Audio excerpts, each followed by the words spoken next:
In this podcast, we talk about the number one thing that makes you successful, and that is your mindset. We talk about the monkeys in your head and what to do about them.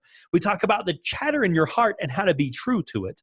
We talk about how to change that mindset, how to be happy with the journey, and how that will lead to the success you are ultimately looking for. Here we go.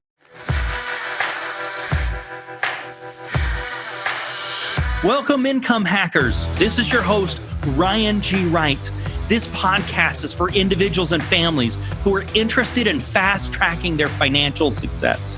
You'll hear experts discussing topics like generating a residual cash flow, building wealth through real estate, financial literacy, creating a family legacy, and overcoming your fears. If you get value out of this podcast, please subscribe, rate, and review the podcast. It's a big help to me. All right, income hackers, we've got a very exciting episode. I'm really excited. We've got a special guest, and our special guest is actually the host of a podcast, Your Superior Self. His whole thing is about bringing awareness that no matter your circumstances, where you're at, where you live, or anything else, you can better your life and make it better. He's had multiple people on his podcast. He's had multiple thought leaders that he studied from that have become idols of his, that he follows their advice. Please give a warm income hacker welcome to Trey Downes. Trey, thanks for being here. Hey, it's my honor. Thank you so much for having me on. So let's talk about this, Trey, this idea of regardless of my circumstances, I can make my life better. How can I do that? How can I even think that way if I'm struggling with it? Well, the first step is to become aware, right? Like a lot of people grow up in these zip codes in these cities, and they have these limited mindsets where they're born into a situation and that they can't really change their outcome. That's just a total myth, a total myth. You can do whatever you want as long as you have the mindset. Now, a lot of people use the example, well, I can't be an NFL player.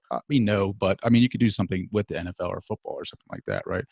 But for me, I was a blue collar guy in a blue collar town, and I was born into this area where a lot of the farming and the construction businesses were a way of life. And everybody in my high school, everybody in my my circle, that's what we tended to do. And I wasn't privy to a lot of the information out there. I wasn't privy to the mentors. I didn't even know what a mentor was. And so I had a limited mindset about what I could do. And it wasn't until I started hanging out with the right type of people that I decided that I could change my story. Like, you know, I'm reading a lot about neuroscience right now and flow. Stephen Kotler, he's a big mentor of mine. He's a big influence. A lot of his books. My favorite book is Stealing Fire by Stephen Kotler.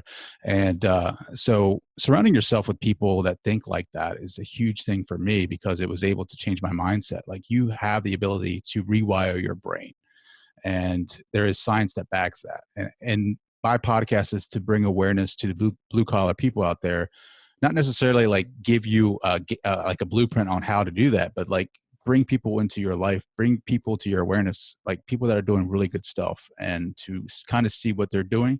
And then they can kind of influence you and inspire you to build your own blueprint.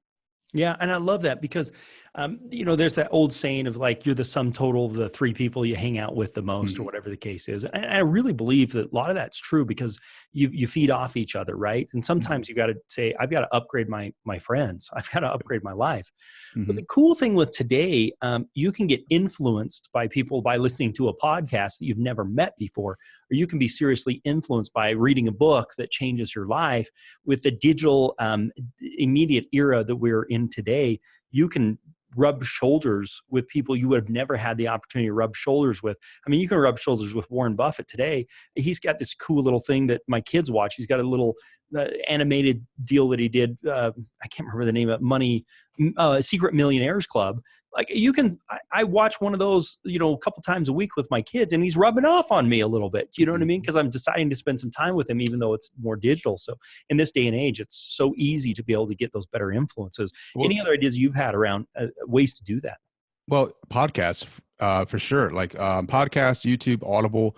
I mean, I have an hour commute to DC. I live in Baltimore. I take the train into DC every day for work. The podcast is my side hustle.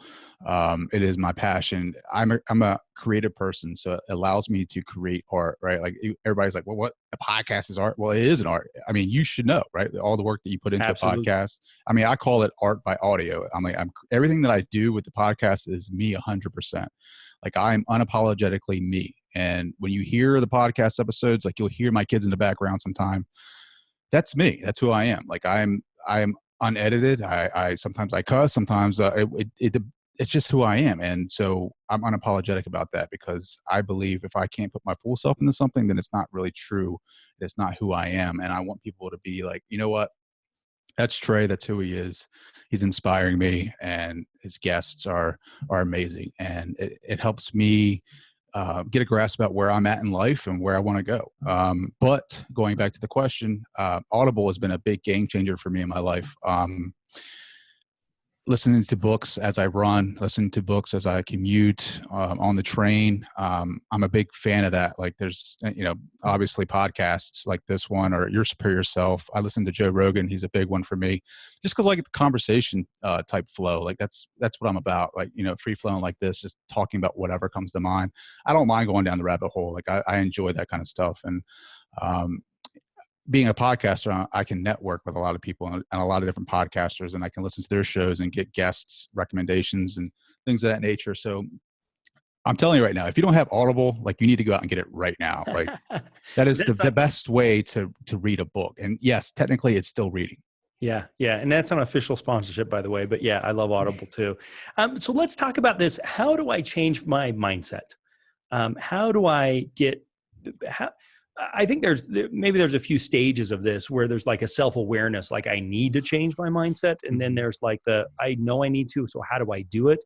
Let's maybe break both of those down. Like, how do I get to where I feel like I need to make some changes in my life if I'm unhappy with where I'm at? Or maybe the thought process is I can't. Like it's a victim. I'm a victim of circumstances because where I live or where I was born or who my parents are or whatever the case is. How do we break out of that cycle? And I don't care if you grew up with a silver spoon in your mouth. You still may feel like you're a victim to circumstances that are around you. How do we break through those molds? Well, I was just talking about this weekend. We had my daughter's first birthday, and we had a party, and I was talking to a friend of mine, and they were talking about how they changed their mindset. And I was like, look, man, I wish I could give you like the $1 million answer. Like there is none. It all happens within time, right? It's like that universal alarm clock that goes off inside of you that says it's time to become aware. And I think that you become aware to your greatness by putting in practices in your daily lives. Like for instance, I get up at 4:15 every morning. I go for a run.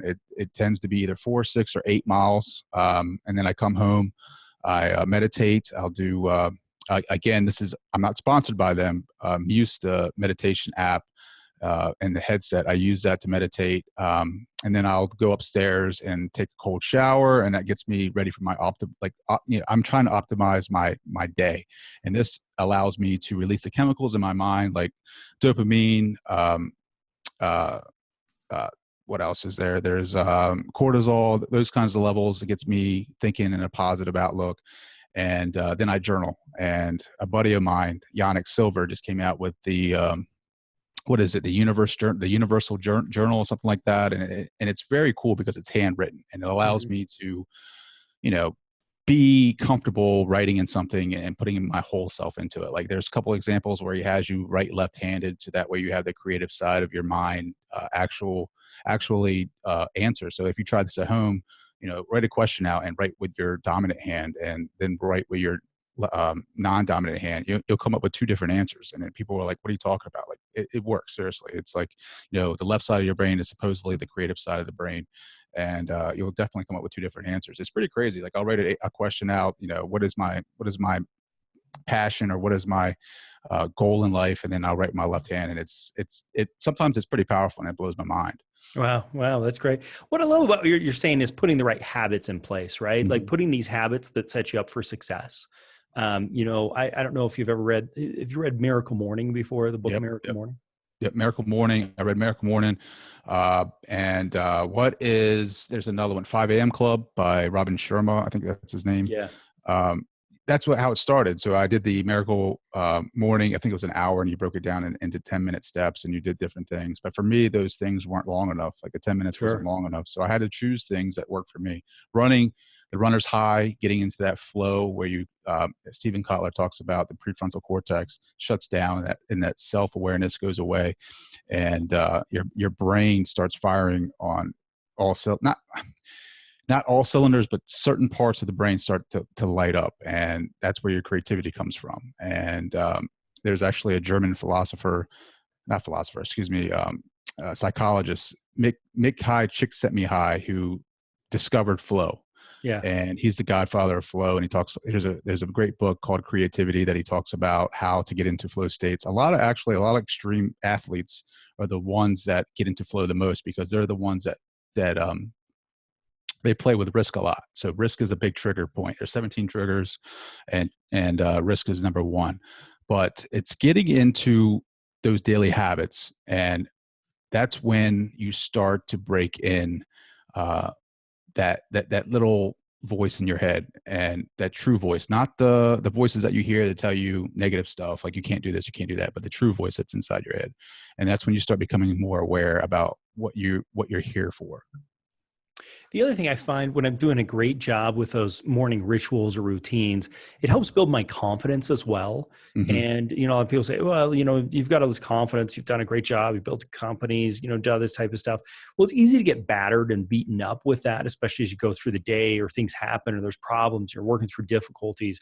And I find those good habits help build my confidence again, because I'm doing the right things, I'm accomplishing, and it gets me, you know, ready for the day to have success and started off right. So in addition to habits, what are some other things that come to mind for you on how we can, you know, make changes in the outlook of life or our circumstances to put us on a different trajectory? Read as much as possible. I am a big believer in, if you don't know, you don't know, right? Like you can't change where you're at if you don't know where you're at, right? Like, so read a lot of books about different people. I love autobiographies. Read books that you're not necessarily comfortable with, and get different perspectives. Like you might read a 500-page book and not really necessarily like it, but there might be 50 pages in there that change your life.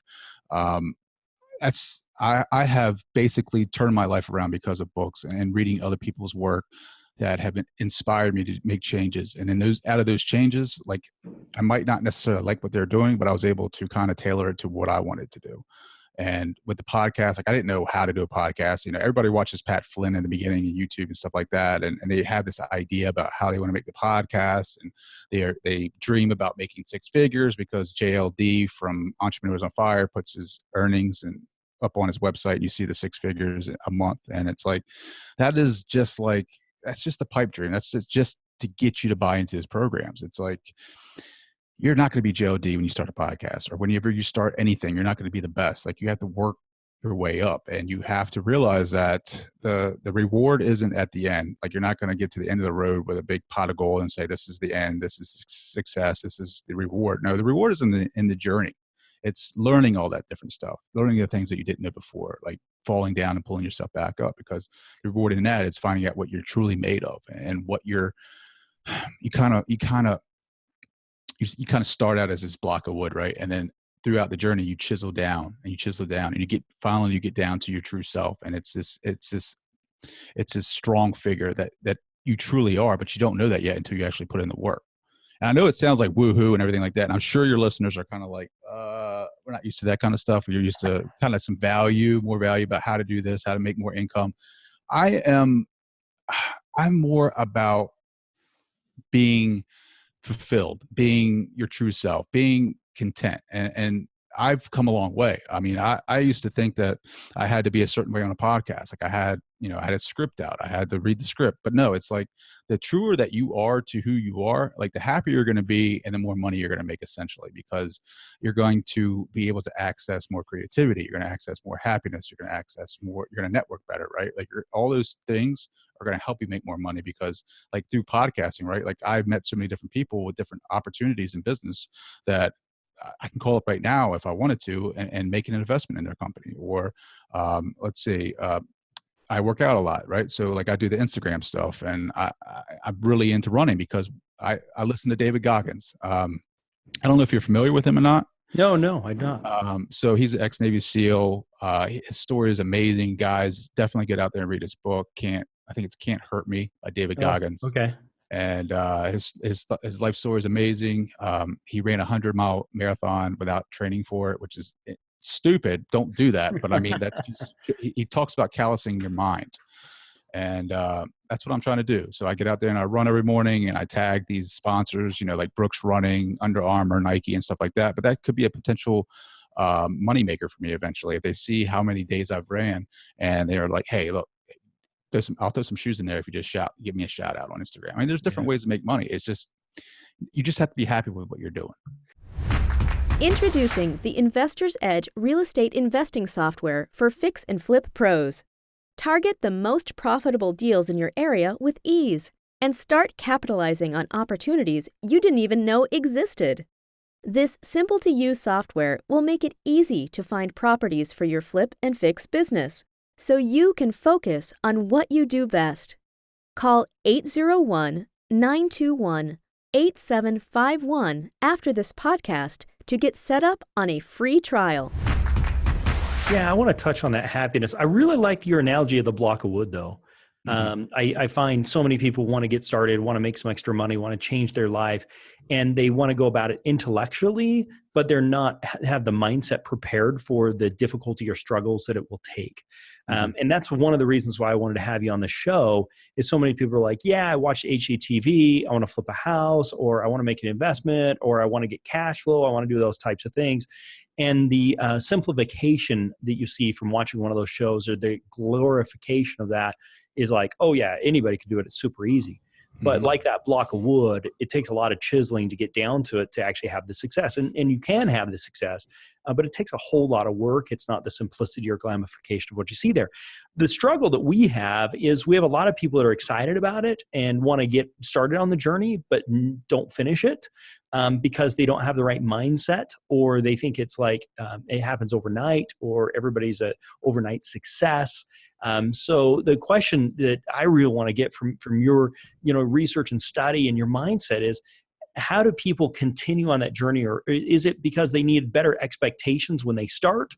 Or is it because they need to mold themselves along the journey so that they can get to the success? I find too many people quit way too early. They quit before they even start, really, or they buy all the shoes, they get all the running gear, they do everything they've never ran before. They buy the best treadmill and all this stuff. They run once, and then they were like, oh, that was too hard. I'm never going to run the marathon. And they say, oh, that sucked. I'm never doing that again. How do we break through that? Because I find so many people just giving up way too early, and then that's really it's almost like a secret lock. If you can work through it, you're kind of in the club. But if you can't make it through there, you struggle to have success in lots of things in your life. Any thoughts on that? Man, I could talk about this all day.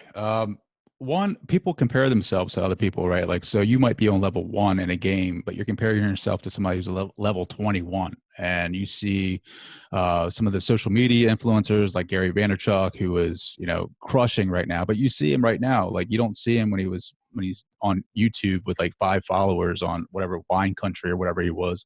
You don't see that hard work. And that was like 10 or 15 years ago. Everybody sees like HGTV now, and you see the guys that are out there flipping houses for 20 years, and they think, well, I can go out there and do that. You can do that, but it's going to take 15 or 20 years. It's putting in the work and the mindset, and everybody wants to quit because they want 10 hacks to life. There is no 10 hacks. There's never been a 10 hack game. It's you go in there and you put in the work, and the work is the hack. The work is it's building yourself. It is callousing your mind, like David Goggins says. If it's too easy for you to walk away from, then you weren't really passionate about it in the beginning. Yeah, and the idea with the hack for me is that the hack is following a system that's proven, right? Like that's really the hack, is like, hey, this works, but the success comes from that hard work, right? You've got to work it. So I think the hack is following something that somebody else has done that's been successful. And the hack is the model, right? Like, this is a model that works. I think success leaves clues. But back to your comment on comparison, I say this frequently, but comparison's the thief of joy. It just really is. As soon as I compare myself to somebody else, I no longer have joy in my heart, and then the happiness is gone, and then I don't feel fulfilled and that type of stuff. Any other thoughts on ways that we can get this higher level of joy, satisfaction in our lives, regardless of our circumstances? I just think it just takes time. I think you got to try different things. I think you have to try everything. And then once you find something that you really kind of enjoy, like you're like, okay, I can see myself doing that. And you know what? I want to try it again. Put all like put go all in on that, right? And just let yourself be, and let yourself be vulnerable. And that was hard for me, like podcasting, like being able to put myself out there. I have a little bit of a blog that I'm doing on my website, and like I put myself out there, but it helps me be creative. Like I never knew that I was a creative. Like I read what was it, Chase Jarvis's new book, and like I didn't know that I was a creative until I read that. Like I was just like, there's something missing. There's something, I don't know. I keep trying to do something. I don't know exactly what it is. I put this podcast together, and I really like doing that. And I really like trying to figure out the music. I really like trying to figure out what soundbite I'm going to use, and what part of the interview that I'm going to focus in on. And I'm like, what is that? What is that? And I read his book, and it's like, it clicked. It was like, you are creative. What you like to create things. And it's like, okay, now I know what I want to do. I want to create podcasts. What else can I do? I started, tinkering around with drawing and writing, and it's been really powerful for me, because I've been able to use that part of my brain that I haven't used for so long. That science proves that if you don't use a certain part of your brain, it just kind of shaves it off a little bit and makes room for other stuff. But you can build your mindset. You can build your mind back up to where it's supposed to be. And you can try using, your left hand brushing your teeth, or doing different things outside of the norm. And that's how you think outside the box sometimes. Those things, changing your consciousness sometimes too, works a little bit, where you can get into a different mindset, and it might solve a problem for you. So like, say if you're struggling with a real estate investment opportunity, and you're struggling, you can't think outside of the box, and you want to come up with a different answer, do something different. Change up your daily habit. Do something that's way out of the norm, and stop thinking about it. Go, like I said, I run, and when I run, it changes. There's different minds, there's different consciousness levels. You got beta, alpha, theta, and then something else. When I'm running, I go from beta to alpha, and that's when the thoughts aren't as frictionless. So like things will start flowing a little bit better, and I can start thinking about ideas for shows and guests that I want to have on, and months. Like this month, I'm focusing in on neuroscience and psychology and things like that, and I can kind of get the guests that I want to come on. But being able to think outside the box and do those things throughout the week or daily to get you in that mindset is huge. It's been huge for me. And I think that people forget that. They get in the rat race, they do the 9-to-5 thing, they start doing things over and over and over and over again. And that routine sets in, and the routine will kill your creativity. Yeah, I love that. Well, this whole concept of this getting out of autopilot, like drive differently to work, go a different way, brush your teeth differently. I think getting out of autopilot, our brain, once it finds the most efficient way to do it, it wants to keep doing the efficient way, right? Mm-hmm. But then it hurts us from having to overcome different things, do things creatively, do things in different ways. So I love this concept of getting off autopilot.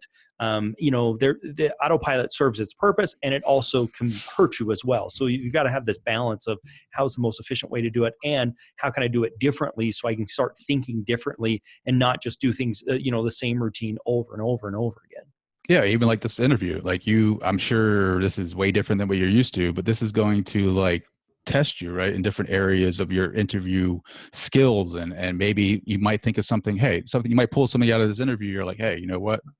I might try to do something like this next time. I don't know. Just totally. Doing something different is, it can be scary, but taking that first step is probably the most important step. Yeah. Every interview is different for me. I've never had two the same, which is awesome. That's actually why I enjoyed it. It's one of the things I enjoy most. So let's talk about an income hack. It could be a mindset hack. What about something you could share with our listeners? Sure. So As far as income hack, I think that you have to, there's two things here. One is you have to get the mindset right. You have to get the positivity right. You got to get the whole energy vibe right. And that comes with your daily routines. You gotta be positive. You gotta do the right things to get you in the right motivational mindset. And then I don't know if you could probably hear her in the background, but that's my baby Kara in the corner. She is a big part of my show. And like I said, being vulnerable to stuff like this. Like I let her, if she's crying, I'll go pick her up in the middle of the show. Like it is what it is, but I'm being vulnerable to my audience, and letting yourself be vulnerable to whomever you're speaking with. That shows authenticity. And I see a lot of people out there on Facebook and in social media and on LinkedIn. They're like trying to sell their programs, their coaching programs. And they're like, hey, nice. They'll send me a message. Hey, nice profile. Do you want to talk about, this program that I have?